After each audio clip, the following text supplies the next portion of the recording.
आखिरकार यहाँ पर रोहित शर्मा ऐसे 5 का इशारा क्यों कर रहे थे, या फिर भाई यहाँ पर केएल राहुल बैटिंग करने के लिए उठे तो, लेकिन उनकी किस वजह से बैटिंग आई ही नहीं और वो वापिस सीट पर बैठ गए, जिसे देखकर भाई मोहम्मद सिराज भी हंसने लगे। या फिर यहाँ पर रोहित शर्मा ऐसे कैमरा की तरफ इशारा करके क्या बोल रहे थे, या फिर यहाँ पर भाई ऋषभ पंत को ऐसा क्या काम करना पड़ा जो कि बांग्लादेश के एक खुद कैप्टन को करना चाहिए था। या फिर भाई जब ऋषभ पंत और शुभमन गिल ने शतक मारे तो उन पर प्लेयर्स के क्या रिएक्शन थे। या फिर भाई लास्ट में जाते जाते रोहित शर्मा ने यहाँ अंपायर को क्या बात बोल दी जिस पर कि सारे प्लेयर्स जो वहां पर खड़े थे और खुद अंपायर भी हंसने लगे। तो आज की इस वीडियो में मैं आपको इंडिया वर्सेस बांग्लादेश के मैच की कुछ ऐसी बढ़िया मूवमेंट्स बताऊंगा जो कि आपको हाइलाइट्स में नहीं बस लाइव मैच में देखने को मिलती है। तो जल्दी से वीडियो को लाइक कर दें और अगर ऐसी मूवमेंट्स की और भी वीडियो पानी है तो मेरे चैनल को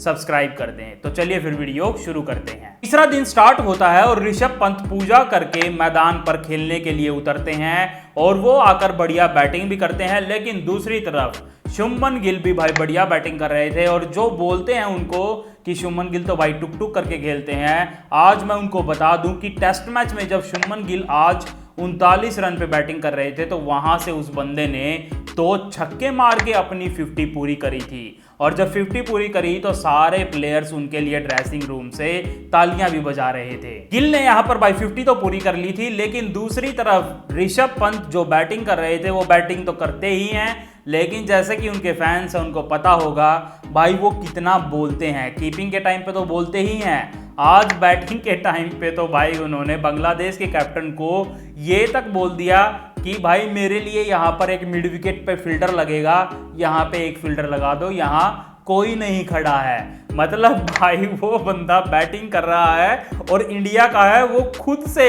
अपोजिट टीम की फील्डिंग सेट कर रहा था, और फिर उनकी ये बात मानकर बांग्लादेश के कैप्टन वहां पर स्पेशली उनके लिए एक फील्डर लगा भी देते हैं। फील्डर लगाने के थोड़ी देर बाद ही ऋषभ पंत भाई जैसा कि हमें पता है वो छक्के मारने की पूरी ट्राई करते हैं, तो वो छक्का मारने की ट्राई में ही एक कैच सीधी हवा में उठा देते हैं, लेकिन बांग्लादेश के कैप्टन वो कैच ड्रॉप कर देते हैं। लेकिन जब ये कैच हवा में जा रही थी, काफ़ी ऊंची गई थी, तो उस टाइम पर केएल राहुल बाहर काफ़ी देर से बैठे थे अपनी बैटिंग के लिए, तो उनको लगा कि कैच हवा में गई है, कैच तो पकड़ी जाएगी। वो अपनी सीट से उठ के हेलमेट वगैरह पहन के तैयार होने लगते हैं, और जब उनकी कैच ड्रॉप हो जाती है ऋषभ पंत की तो उनको दोबारा सीट पे बैठना पड़ता है, और ये चीज़ देखकर भाई साइड में बैठे मोहम्मद सिराज भी हंसने लगते हैं। और जब यहाँ पर ऋषभ पंत की ये कैच छूटी तो कैमरामैन ने कैमरा भाई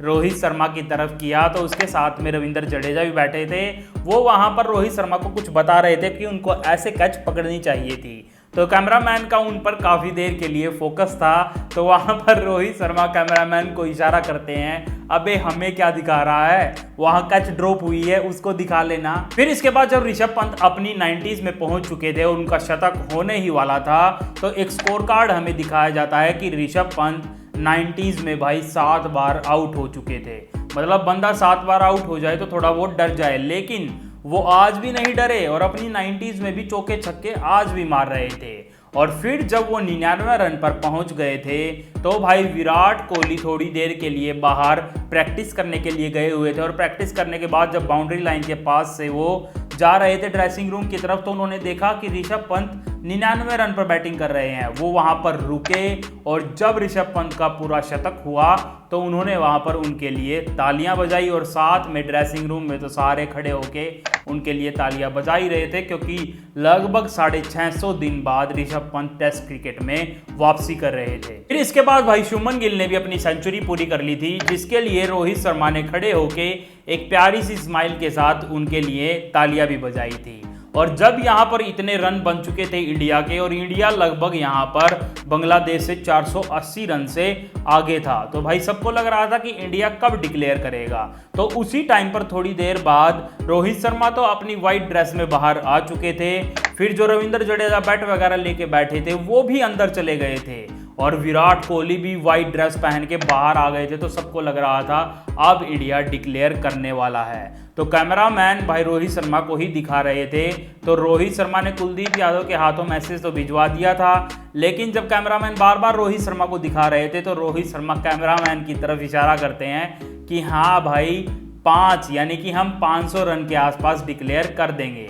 और फिर ऐसा हुआ भी, 514 रन बनते ही वहां पर इंडिया ने डिक्लेयर कर दिया और रोहित शर्मा ने केएल राहुल और शुभमन गिल को अंदर बुला लिया। और फिर इसके बाद बांग्लादेश टीम की बैटिंग आती है और बांग्लादेशी बैट्समैन अब की बार फर्स्ट इनिंग के कंपैरिजन में बढ़िया बैटिंग कर रहे थे। तो उनके विकेट्स गिर तो रहे थे लेकिन धीरे धीरे गिर रहे थे, और जब यहां पर रविचंद्रन अश्विन ने एक बढ़िया बॉल पे विकेट लिया तो आप विराट कोहली का तो रिएक्शन देख ही सकते हैं। साथ में उनकी फैमिली भी ग्राउंड पर मौजूद थी, तो उन्होंने भी उनके लिए तालियां बजाई और उनके विकेट को सेलिब्रेट किया। फिर इसके बाद जब लगभग टाइम हो रहा था 4 बजे का, तो एकदम से ग्राउंड पर बादल छा गए थे और सारी रोशनी बिल्कुल चली गई थी, लाइट बिल्कुल कम हो गई थी ग्राउंड पर। और उस टाइम पर मोहम्मद सिराज बॉलिंग डाल रहे थे, उन्होंने 2 बॉल डाल दी थी। तो एकदम से अंपायर ने सारे प्लेयर्स को रोक दिया कि भाई लाइट कम है, मैच नहीं हो पाएगा। तो वहां पर रोहित शर्मा अंपायर के पास आते हैं और उनको बोलते हैं कोई नहीं भाई, लाइट कम है, ये फास्ट बॉलर है, हमारा मोहम्मद सिराज ऑफ स्पिन डाल लेगा।